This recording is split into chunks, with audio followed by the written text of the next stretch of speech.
Well, your Christmas cards may be done, unless you're me, but apparently there are things called Christmas die tools that you can use all year long. I'm learning something new today. That's right. In our creative corner with Daisy Lane Scrapbooking and Craft Mall over in Mattoon, Karen Briles is here to educate us on this. So people may already be done crafting their Christmas cards, but that doesn't mean put it all away. Nope, and if you aren't done, you should be. You should just give it up and plan on 2019.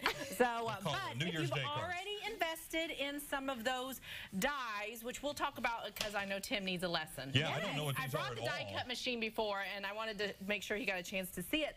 But the dies do tend to be more costly than stickers. You run $15 to $25 for a die, and so if you buy something for Christmas, it is kind of sad and frustrating that you only get to use it that time of year. And so what we've really been doing around the store is showing all of our dies ways that you can use them in multiple ways. And so actually this cute little owl was part of a Halloween release. And so this was the original sample that we came up for our Halloween die, but with cut just out of some different papers, mixing it up, a different sentiment. Like it's a snow owl, yeah, some Christmas greenery, and so you really get your money's worth out of a die. Then the one we're really going to be looking at today has been really popular. It's a Biggs die, and so it actually cuts and embosses, so it's going to add some texture, and it's made some really gorgeous Christmas cards.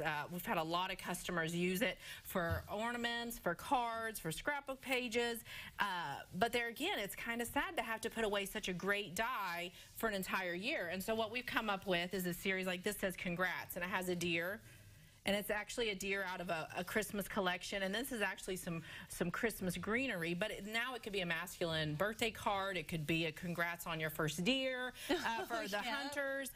You could change the sentiment to anything, but it's just a more masculine look.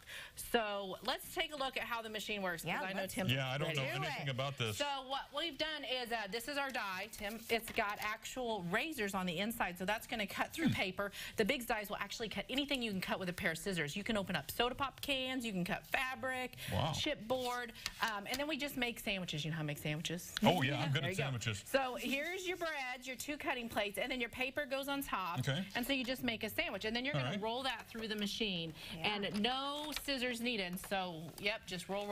And it'll make some creaky sounds. That's totally normal. It's just part of making a good cut. Okay, feels like I'm done. Feels like you're done. There it goes. And then you should be able to just punch it out. I see. So that's it, and it's not very exciting in itself, especially this die. You are correct. That is not very exciting. But so what his dies on the Tim Holtz Biggs for this release, they come with an embossing folder. And so what you can do is you put this in here, and you line it up. I should have had one pre-lined up because it does kind of want to be accurate. You keep turning, but for the life of TV, we're just going to same thing. Sandwich. We need our cutting. Here it is. So we're going to make sandwich. Now this is going to be, it's a big cutting mat. So you're going to turn it this way and roll it through, and try not to whack, Heather. Yes, please. I'll roll here since it's closer to me. So we probably don't have to go all the way through, right? No, you can just take it off there, and you're going to back it up. And we're just We're going to make sure it's double embossed here. Beep. Okay. So then, not only it cut it, but now it added texture to it. That's so cool. This is getting cooler. Yep. To bring out these colors in it, you'll use some inks, which we've done before, and you actually can ink the top layers to distress that, to give it that dimension. So it's only going to add colors to the top of that.